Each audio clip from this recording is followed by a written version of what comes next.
के पिछले वीडियो में हम लोग अह की मात्रा से दो अक्षर के शब्दों को अभ्यास करना सीख लिया था और आज के इस क्लास में हम आपको अह की मात्रा से 3 अक्षर व 4 अक्षर के शब्दों को पढ़ना सिखाएंगे। तो दोस्तों, आप सबसे छोटा सा रिक्वेस्ट है कि आप सब इस वीडियो को लास्ट तक देखेंगे और आपको ये क्लास अच्छी लगती हो तो इस क्लास को एक लाइक करके अपने सभी दोस्तों के साथ शेयर कर देंगे ताकि वे भी घर बैठे आसानी से हिंदी और इंग्लिश को पढ़ना सीख जाएं। तो चलिए आज की क्लास को हम लोग शुरू करते हैं। तो दोस्तों आइए सबसे पहले हम लोग जानते हैं ये जो अह की स्वर है ना, इसका मात्रा किस तरह से होता है और किसी भी व्यंजन अक्षर पर किस प्रकार से प्रयोग करते हैं। तो आइए सबसे पहले इन्हीं बातों पर ध्यान देते हुए चलते हैं, ठीक है। तो दोस्तों देखिए, सबसे पहले हम लोग जानने का यह प्रयास करेंगे कि ये जो अह की स्वर है ना, अह की स्वर, इसका मात्रा किस प्रकार से होता है। देखिए इसको हम लोग पढ़ेंगे अह, क्या होता है अह, और इसका मात्रा होता है दो विसर्ग के रूप में, ठीक है। और इसको भी हम लोग पढ़ते हैं ह के रूप में। किसी भी व्यंजन अक्षर पे लगता है ना तो इसको हम लोग ह के रूप में उच्चारण करेंगे, क्या ह के रूप में उच्चारण करेंगे। जैसे कि आपको यहाँ पे दिख रहा होगा क हो गया, ठीक है, और इस पे हम लोग दो विसर्ग बैठाएंगे तो ये बनेगा कह, ठीक है। जैसे यहाँ पे देखिए ज हो गया, ठीक है, और इस पे हम लोग जब बैठाएंगे दो विसर्ग तो ये बनेगा जह, ठीक है। ऐसे ही दोस्तों आइए हम लोग शब्दों को अभ्यास करना सीखते हैं, ठीक है। आप लोग बस अपने ध्यान में ये रखना कि दोस्तों दो विसर्ग होता है ना, ये दो विसर्ग, इसको हम लोग ह के रूप में उच्चारण करते हैं। यही होता है अह की मात्रा, ठीक है। दो विसर्ग अह की मात्रा होता है, इसको आप लोग ध्यान में अपने रखेंगे। तो चलिए हम लोग इससे बने शब्दों को अभ्यास करना सीखते हैं। यहाँ पे देखिएगा अन त तह, देखिए यहाँ पे त पे दो विसर्ग है और आपको हमने बताया है कि दो विसर्ग को हम लोग ह के रूप में उच्चारण करते हैं, ठीक है। तो देखिए यहाँ अंततः, ठीक है, अंशतः, अंशतः, ठीक है, अंशतः, ठीक है। दो विसर्ग को हम लोग ह के रूप में उच्चारण करते हैं। आपको बता दिया हूँ, ठीक है। आप लोग अपने ध्यान में ये रखना कि ये दो विसर्ग है ना, इसको ह के रूप में हम लोग उच्चारण करते हैं तो आपको कभी भी दिक्कत नहीं होगा, ठीक है, अह की मात्रा से बने शब्दों को पढ़ने में। जैसे यहाँ पे देखो ई श व रह, ठीक है, ईश्वरः, ईश्वरः, अ श तः, अस्तः, ठीक है, अस्तः, अशान्तः, ठीक है, अशान्तः, अलेच्छः, ठीक है, दो विसर्ग को ह के रूप में उच्चारण करेंगे, अलेच्छः, क्रमशः, ठीक है, क्रमशः, क्रमशः, कलशः, दोस्तों यहाँ पे दो विसर्ग लगेगा, ठीक है, दो विसर्ग छूट गया है, आप लोग अपने से भी लगा सकते हो, कोई दिक्कत नहीं है। कलशः, ठीक है, दो विसर्ग को ह के रूप में उच्चारण कीजिएगा, ठीक है। पादपः, ठीक है, दो विसर्ग है, ह के रूप में उच्चारण करेंगे, पादपः, नृतयः, नृत्यः, नृत्यः, पततः, पततः, फलतः, फलतः। दोस्तों अगर आप इस तरह से पढ़ते हो ना, ठीक है, दो विसर्ग को ह के रूप में उच्चारण करते हो तो आपको कभी भी दिक्कत नहीं होगा, ठीक है, अह की मात्रा से बने शब्दों को पढ़ने में।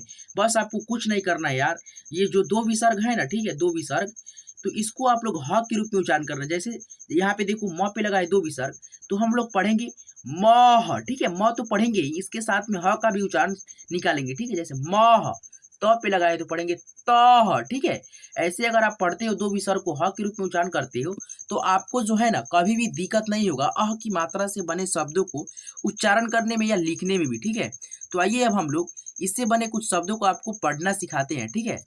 देखिए यहाँ पे है भ व तः, भवतः, विभक्तिः, विभक्तिः, मिलामः, मिलामः, मूलतः, मूलतः। दोस्तों इस तरह से करके देखिए हम लोग 3 अक्षर के अह की मात्रा से बने शब्दों को प्रैक्टिस करना सीख लिया। आइए अब हम लोग सीखते हैं 4 अक्षर के, ठीक है, अह की मात्रा के शब्दों को। अंत, अंतः, देखिए अंतः, देखिए अन त पे देखिए अह की मात्रा है तो पढ़ेंगे ह के रूप में। अंतः करण, अंतःकरण। नीह, देखिए नीह शब्द, नीह शब्द, नीह स्वार्थ, नीह स्वार्थ, निःशुल्क, निःशुल्क। मुख्यतः, मुख्यतः। दुः स्वप्न, दुः स्वप्न। नमस्कारः, नमस्कारः। नी, देखिए नी, न पे देखिए छोटी की मात्रा तो पढ़ेंगे नी, और दो विसर्ग है तो दो विसर्ग को हमने बताया है आपको, हमने बताया है कि ह के रूप में उच्चारण करना है, तो पढ़ेंगे नी। संकोच, संकोच, निसंकोच, ठीक है। निसहाय, निसहाय। प्रातः, देखिए प्रातः काल, प्रातः काल। निस्वार्थ, निस्वार्थ। विशेषतः, विशेषतः। विभक्ति, विभक्ति। संभवतः, शुभास्यायः, शुभास्यायः। अर्पणमः, अर्पणमः, ठीक है, अर्पणमः। तो दोस्तों अगर आप लोग दो विसर्ग को अगर ध्यान में रखते हो, ठीक है, और दो विसर्ग को ह के रूप में उच्चारण करना आप लोग ध्यान में जब रख लेते हो, और आप जब अह की मात्रा पढ़ने लगते हो, तो आपको कभी भी दिक्कत नहीं होती है अह की मात्रा को पढ़ने में। अगर यही चीज आपको ध्यान में नहीं रहेगा कि दो विसर्ग होता है, किसका मात्रा है ये, अह की मात्रा, और दो विसर्ग को हम लोग किसके रूप में उच्चारण करेंगे, ठीक है, तो ह के रूप में उच्चारण करेंगे। तो आप लोगों को अगर ये सब बात अगर मालूम रहती है, ठीक है, और अपने ध्यान में आप लोग रखते हो, तो आपको अह की मात्रा से बने शब्दों को पढ़ने में कभी भी दिक्कत नहीं होगा, ये मेरा गारंटी है आपसे। तो आज की ये क्लास आपको कैसी लगी प्लीज़ हमें कमेंट करके ज़रूर बताएंगे। और दोस्तों आपको जो है हिंदी पढ़ने और इंग्लिश पढ़ने से रिलेटेड ऐसे ही मज़ेदार वीडियो चाहिए तो हमारे इस चैनल को सब्सक्राइब कर लेंगे और साथ में बेल आइकन को ऑल पे सिलेक्ट कर लेंगे। देखिएगा लाल रंग से सब्सक्राइब लिखा होगा दाएं साइड में, उसको आप दाबोगे तो वो काला हो जाएगा, ठीक है, और आप सब्सक्राइब कर लिए होगे तो ऑलरेडी वहाँ पे वो काला होगा, आपको वहाँ पे कुछ नहीं करना है, ठीक है। और देखना उसके सामने हुआ घंटी, उस पर दाब करके नोटिफिकेशन को ऑल पे सिलेक्ट कर लेना, ताकि मैं जब भी वीडियो डालूँ ना तो आपके पास मोबाइल पे मतलब सबसे पहले नोटिफिकेशन पहुँचे और आप घर बैठे हिंदी और इंग्लिश को बहुत ही आसानी से सीख सकते हैं।